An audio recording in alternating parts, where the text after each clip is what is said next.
શ્રી હરિપરમાનંદમ ઉપદેષ્ટારમીશ્વરમ વ્યાપકમ સર્વલોકાનામ કારણમ તમ નમામ્યહમ. સર્વને જય શ્રી કૃષ્ણ, જય મહાદેવ. ફરી પાછા આપણે એ જ જ્ઞાન ગંગામાં આવ્યા છીએ અને એ જ જ્ઞાન ગંગામાં આપણે બધા ગ્રંથોના દર્શન પણ કરવા છે અને સાથે સાથે બધા ગ્રંથોની માહિતી પણ લેવી છે. તો આજે આપણે સૌથી પહેલા જે પ્રથમ ગ્રંથના દર્શન કરી રહ્યા છીએ એ છે પદબંધ શ્રીમદ ભાગવત. આ ગ્રંથ ભટ્ટવલ્લભ તથા પ્રેમાનંદ અને કવિ દયારામ દ્વારા લખાયેલ આ ગ્રંથ છે અને આનું સંશોધન કરનારો ઈચ્છારામ સૂર્યરામ દેસાઈ છે. આ ગ્રંથ 1927માં પ્રકાશિત થયેલો, જેને આજે 58 વર્ષ પૂર્ણ થયા છે. આ ગ્રંથ ગુજરાતી પ્રિન્ટિંગ પ્રેસ મુંબઈથી પ્રકાશિત થયેલો ગ્રંથ છે અને ભાગવત એવા ધર્મનો બોધ કરે છે જે કરુણા સાગર છે, જે પ્રાણીઓ ઉપર દયા કરે છે. આ જ કારણ છે કે શ્રીમદ ભાગવતના પદબંધ અનુવાદ અનેક કવિઓએ કરેલા છે. એમાં સિદ્ધપુર, ગણદેવી, પ્રભાસ પાટણ, કેરાવરામ અને જુનાગઢ જેવા સ્થળોના કવિઓએ દસમ સ્કંદના કાવ્યો રચ્યા. કેટલાકે ભાગવતના સંસ્કૃત શ્લોકોને ભક્તિમય પદોમાં ફેરવ્યા, કેટલાકે કાવ્ય રૂપ ભાષાંતર આપ્યું. આથી ગુજરાતી ભાષામાં શ્રીમદ ભાગવત માત્ર ગ્રંથ નહીં પણ એક ભક્તિ ગીત બની ગયું છે.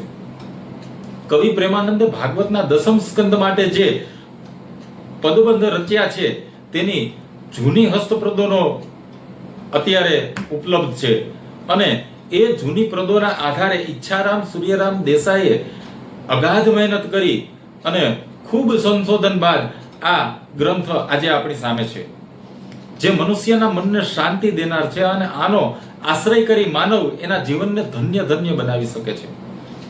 એવો આ અદ્ભુત અને પુરાતન ગ્રંથ એટલે પદબંધ શ્રીમદ ભાગવત.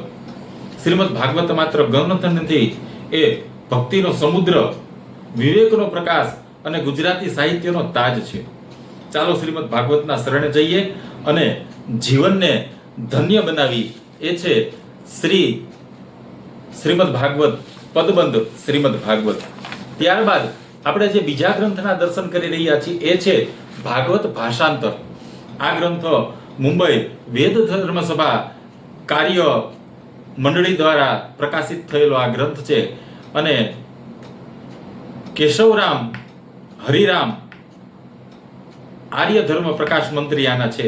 અને આ ગ્રંથની વિશિષ્ટતા એ છે કે આ ગ્રંથ શ્રી વેદવ્યાસ દ્વારા રચાયેલો છે અને સાથે શ્રીધર સ્વામી ટીકાના અનુસંધાનમાં તેની મૂળ આદર્શ ભાવના ગુમાવ્યા વિના જેને ગુજરાતી ભાષામાં અત્યંત ભાવપૂર્ણ રીતે ભાષાંતર કરવામાં આવ્યું છે. શ્રીમદ ભાગવતના ઘાટીલા શ્લોકોનું સરળ ભાષામાં ટકાવવું અને ત્યારે પણ દિવ્યતાને યથાવત જાળવવી એ કાર્ય કોઈ સામાન્ય વ્યક્તિ માટે શક્ય નથી. કારણ ભાગવત એ પથ છે, શાંતિકુંજ છે, જ્યાં શબ્દો નહીં પણ ભાવો બોલે છે.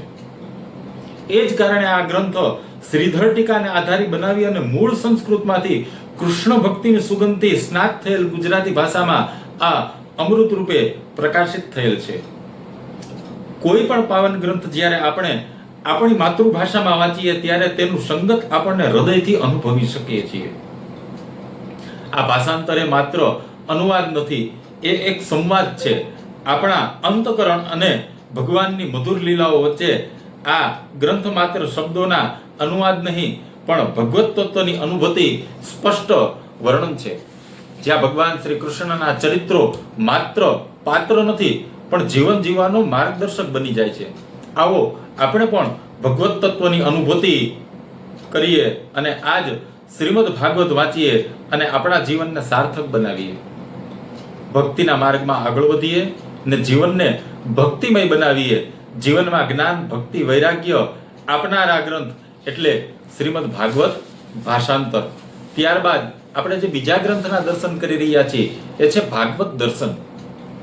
ડોક્ટર હરબંસલાલ શર્મા દ્વારા રચાયેલો આ ગ્રંથ છે અને ભારત પ્રકાશ મંદિર અલીગઢથી પ્રકાશિત થયેલો આ ગ્રંથ છે.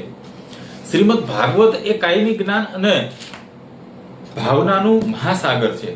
આ ગ્રંથ એટલો ઊંડો છે કે એની સંપૂર્ણ વ્યાખ્યા કરવી અસંભવ છે. જેમ બ્રહ્મતત્વને નેતિ નેતિ કહીને સમજાવવામાં આવે છે તેમ ભાગવતની કોઈ પણ ટીકાએ કદી તેને પૂરી રીત પ્રમાણે પામી શકતા નથી. આ એ જ ગ્રંથ છે જેના રસને ગૂંગા લોકો ગોળ સમાન ગણાવે છે. મતલબ કે જેને માત્ર અનુભવી શકાય છે પણ શબ્દોમાં વર્ણવી શકાય તેમ નથી. ત્યારે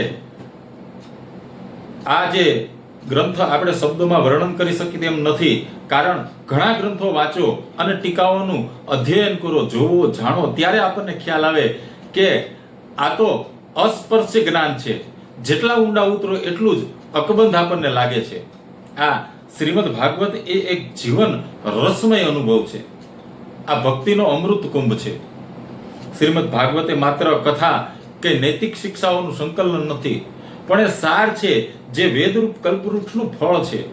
એવો ભક્તિરસ છે જે કોઈ સાધારણ સાધનોથી પ્રાપ્ત થતો નથી, પણ જો માત્ર ભાવથી આ ગ્રંથનું શ્રવણ કરવામાં આવે અથવા ભાવ સાથે આનું અધ્યયન થાય તો અનુભવથી આપણને સમજાય છે કે આ ગ્રંથ કેટલો ઊંડો અને અદ્ભુત છે. ભાગવત નીતિ, ભક્તિ, જ્ઞાનનો પરમ સરવાળો છે. માટે આવો આપણે પણ શ્રી ભાગવતનું પઠન અને શ્રવણ કરીએ અને આપણા જીવનમાં ભક્તિ જ્ઞાનરૂપી પ્રકાશ લાવીએ. કારણ કે દરેક માણસ જીવનમાં સુખ, શાંતિ, કીર્તિ અને સમૃદ્ધિ અને સંતોષની શોધમાં છે. અને આ ગ્રંથ આપણને બધું આપીને આત્મિક તૃપ્તિ આપે છે. કારણ કે જ્યાં સંબંધો તૂટે છે ત્યાં ભાગવત તેને જોડે છે. જ્યાં આત્મવિશ્વાસ હણાય છે ત્યાં ભાગવત સાંભળે છે. જ્યાં દુનિયા અવાજ કરે છે ત્યાં ભાગવત શાંતિ આપે છે. અને જ્યાં જીવ મૂંઝાય છે ત્યાં ભાગવત માર્ગ બતાવે છે.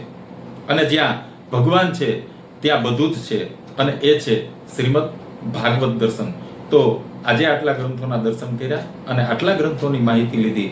આગળ આપણે બીજા પણ ગ્રંથોના દર્શન કરશું અને બીજા પણ ગ્રંથોની માહિતી લેશું. ત્યાં સુધી સર્વને જય શ્રી કૃષ્ણ, જય મહાદેવ.